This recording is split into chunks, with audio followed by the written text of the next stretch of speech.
Russia has designs on Sumy. It has for a long time, as it sees the building of a buffer zone in the Ukrainian oblast as the only way to protect itself against humiliating cross-border incursions.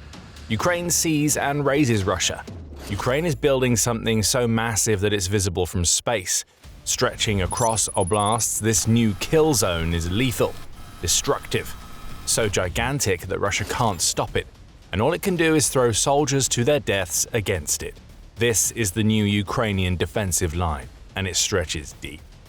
As Russia pushes to build a potential buffer zone in the Sumy region, Ukraine has responded by building a defensive line that stretches across multiple oblasts. Spanning from the Kyiv reservoir all the way to Sumy, this new line is being loaded with the types of fortifications that we've seen tear through Putin's patsies in other regions, such as Donetsk. The scale of construction is monstrous. Ukraine is leaving nothing to chance as it's building a line so vast that it's visible from space. That's according to the Chief of Engineering Troops of the Support Forces Command of Ukraine's Armed Forces, Brigadier General Vasyl Syrotenko. Speaking to UKR Inform, Syrotenko outlined the two basics: why and what. Any course of action is possible. The enemy has learned to create appropriate groupings and quickly transfer forces from one flank to another, Syrotenko explains. For once, Putin's forces are operating smarter rather than simply throwing soldiers at the Ukrainian brick wall. This is a serious problem for Ukraine, and we've been seeing signs of it emerging, which we'll explore in more depth a little later. Syrotenko continues, adding that Ukraine sees what Russia is trying to do and it's going to be ready for anything. A significant amount of effort and resources are being devoted to building this line as quickly as possible to avoid surprises and prevent the enemy from threatening our country from this direction, Syrotenko declares. Significant is an understatement. The defensive line so gigantic that it can be seen from space is far more than significant. But what does the line actually look like? Interestingly, we get some insight from the Russian news agency TASS. Speaking to an expert near the front, TASS reveals that Ukraine is building a multi-layered defense line across 3 districts of the Sumy region, all of which are near the border of the Kursk region in Russia. You may remember that region. Back in August 2024, Ukraine launched a bold counter-invasion into Kursk that saw it snatch over 1,000 square kilometers or almost 400 square miles of territory, right from under Putin's nose. This was a humiliation for Russia. This was also a death sentence for thousands of soldiers that Putin sent to reclaim Kursk. Russia's counter-offensive against a relatively small contingent of forces in Kursk took months to complete and led to Russia suffering more than 80,000 casualties, per the commander-in-chief of the Ukrainian Armed Forces, Alexander Syrsky. This was a good bit of wartime business for Ukraine. Take territory, humiliate Putin, churn through Russian troops. Russia never wants to see anything like the Kursk counter-invasion happen again. The push into Sumy is all about stopping Ukraine from repeating what it pulled off in 2024, and the multi-layered defenses are Ukraine's response to Russia. TASS reports that Ukraine has set about laying minefields and creating decoy positions. This sounds like the beginning of a kill zone being formed. You're on the money. But this is a kill zone unlike anything that Ukraine has created before. Vast and lethal, what Ukraine is building will terrorize any Russian soldiers who attempt to push into Sumy. And 3 words explain why. 100 kilometers deep. Translated into miles, that's 62 miles of brutal fortifications that United 24 Media says are unlike earlier fortification efforts that Ukraine has attempted. Those efforts focused primarily on the front lines. Over the last year or so, Ukraine has proven how effective expanding its fortifications beyond those lines has been in the east, as tens of thousands of dead Russians would attest, if they could. The outlet says that Ukraine's layering involves a series of defensive positions that are within the first 20 kilometers or 12.4 miles of the front, followed by additional layers up to the 62-mile mark. Ukraine is also anticipating Russia's every move with its new fortifications. We're seeing the mines and decoy positions as TASS reports. Anti-tank measures such as ditches and dragon's teeth are being put into place. However, Ukraine also knows that a Russian assault is coming, and that assault is going to involve fiber-optic FPV drones. Ukraine's response to that is to layer new countermeasures to these fiber-optic drones, which will prevent them from making the same kind of progress they've made in the past. We don't know what those countermeasures are. Ukraine isn't talking. However, Ukraine has options, as the Atlantic Council points out.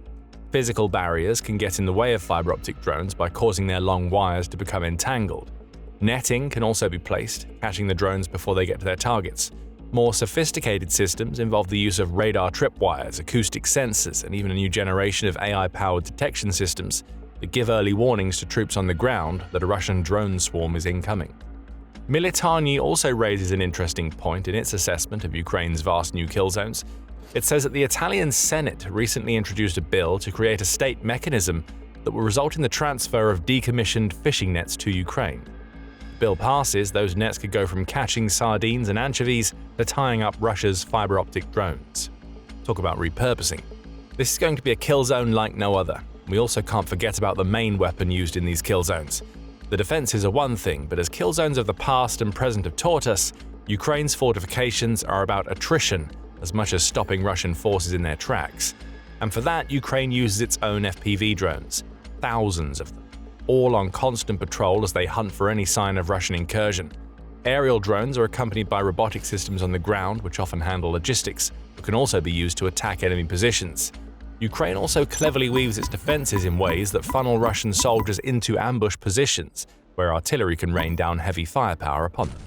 This is what Putin's forces in Sumy will have waiting for them. And that leads us nicely to why Ukraine is building a kill zone that stretches for over 60 miles and is visible from space. We can tell you what this new kill zone doesn't mean. Though the new lines stretch from the Kyiv reservoir, Ukraine isn't anticipating a Russian offensive on the Ukrainian capital city. If anything, the creation of these fortifications is a sign that Ukraine is preparing for a protracted war that could last for many more years. Ukraine needs to be ready to launch a defense at every level, and this new kill zone is an example of it getting itself well ahead of the curve when it comes to Kyiv. Russia simply doesn't have the resources for an assault on Kyiv or Ukraine's northern territories, the UN reports.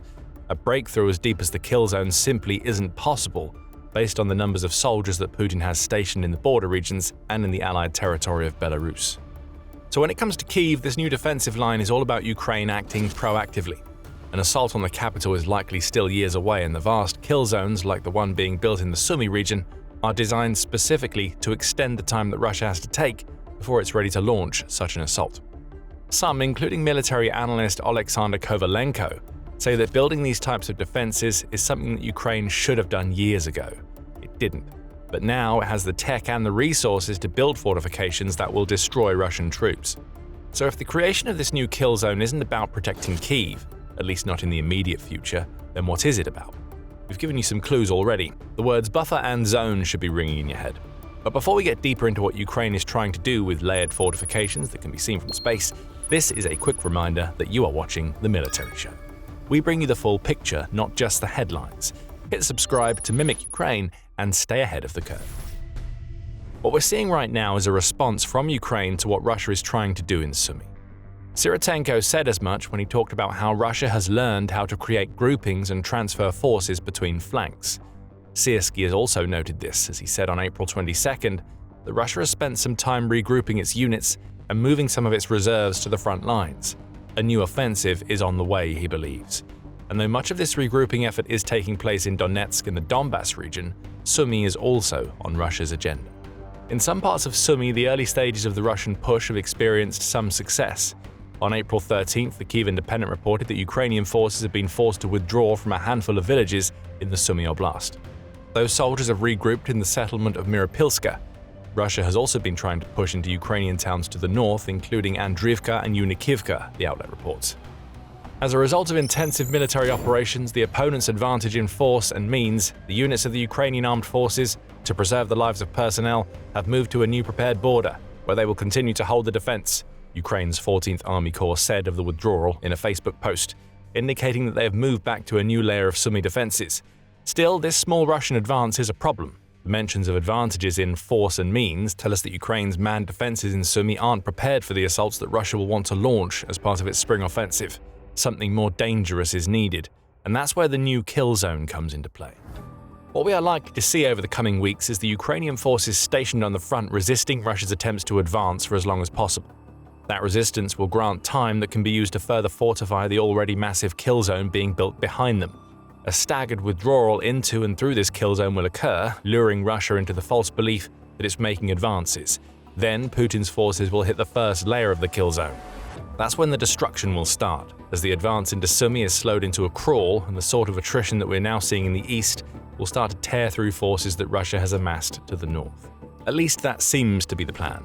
And it's been put in place to counter Russia's desire to create a buffer zone in Sumy. The open-source intelligence analyst Deep State concurs with Sirotenko's analysis of what Russia is trying to do in Sumy, and adds a little more insight into what Putin's troops have been trying to do in Ukraine's north for much of April. What we're seeing right now is Russia probing. Putin's forces are launching the sorts of assaults that are causing Ukraine to withdraw from minor settlements in an effort to identify weak spots in the Ukrainian lines, Deep State says. Russia is trying to expand the grey areas beyond the front to assess its ability to take control over small portions of Ukraine's territory in Sumy. These infiltration attempts currently amount to about 150 square kilometers or almost 60 square miles, Deep State says. And it adds that Ukraine is very aware of what Russia is trying to do and is taking active measures to counter it. A kill zone so deep that it can be seen from space is almost overkill as a counter. But when it comes to stopping Russia from building a Sumy buffer zone, it's appropriate. After all, this is far from a new goal for Putin. Russia tried the exact same thing in 2025. As part of Russia's 2025 summer offensive, large portions of Sumy were supposed to fall so that Putin could have his Kursk protecting buffer zone. By May 2025, Russian forces had started to make advances in Ukraine's northeast region and captured 6 villages in fairly quick succession. However, these efforts quickly fell apart for Russia. Part of the reason has to do with what happened in Kursk months prior. In a perfect world, tens of thousands of soldiers that Putin sent to retake Kursk would have overrun Ukraine's troops and then pushed into Sumy. That's not what happened. 80,000 casualties later, all Russia had left for its 2025 attempt to create a buffer zone were the bedraggled remains of units that had already been put through the ringer while trying to push Ukraine out of Kursk. Despite taking a handful of villages, Russia's 2025 Sumy offensive stalled. But Putin never gave up on his idea to create a buffer zone. What we're seeing in 2026 is a remix of the plan Russia concocted in 2025, only it's more problematic for Ukraine. Russia has spent time amassing forces in the border regions, albeit not enough to make any major breakthroughs. Reserves are also being sent to Ukraine's northern regions. Now, Russia's goal is likely to send infiltration units into the grey zones while launching assaults on Sumy settlements that aren't especially well defended. That's what we're seeing now.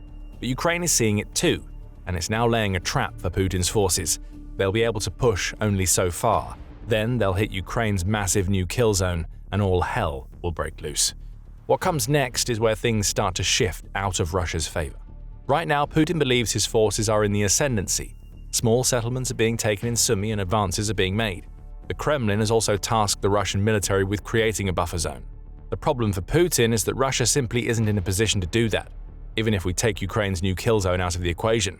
That's according to Ukraine's President Volodymyr Zelensky, who says that it's not Ukraine that is saying this.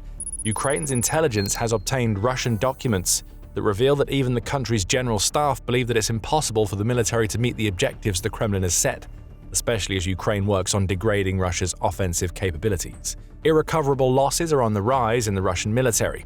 Right now, Zelensky claims around 60% of the casualties that Russia is suffering on the battlefield are irrecoverable. In other words, most of Russia's casualties wind up either dead or so seriously injured that they can never be cycled back onto the front lines. To give that 60% figure a little context, March saw Ukraine inflict 35,351 casualties on Russia per United 24 media. Of those, 21,210 are irrecoverable casualties. Accordingly, Ukraine's task is to further increase the share of irrecoverable losses inflicted on the occupier, Zelensky declares. There's a message in all of this for Putin. He can send his soldiers into the kill zones, but most are never coming out. With a kill zone stretching from the Kyiv reservoir to Sumy, Ukraine is showing Russia that whatever attempts it's going to make to create a buffer zone are going to be met with the same kinds of defenses that are leading to record-breaking casualty rates already. That has to worry Putin. Taking a few settlements in Sumy is one thing. Trying to force his soldiers through a kill zone that is 60 miles deep is very different.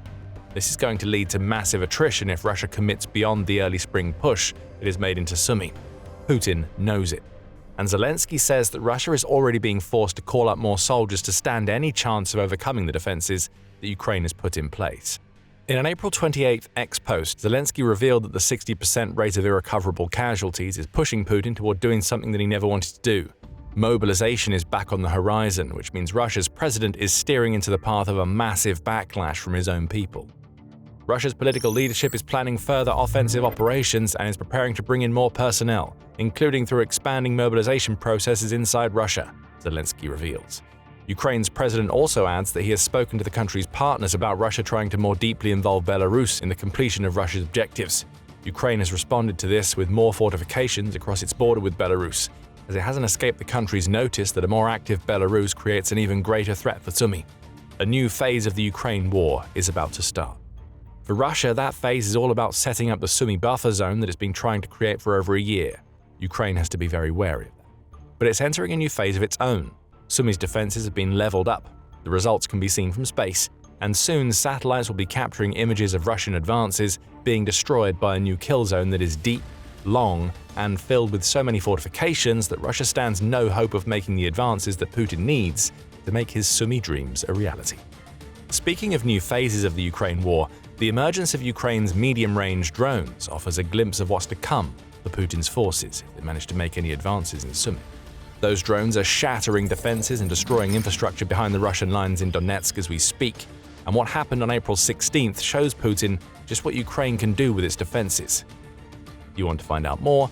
Check out our video. And if you enjoyed this video, remember to subscribe to the Military Show so you don't miss any of our coverage of the latest developments in the Ukraine war. And thank you for watching.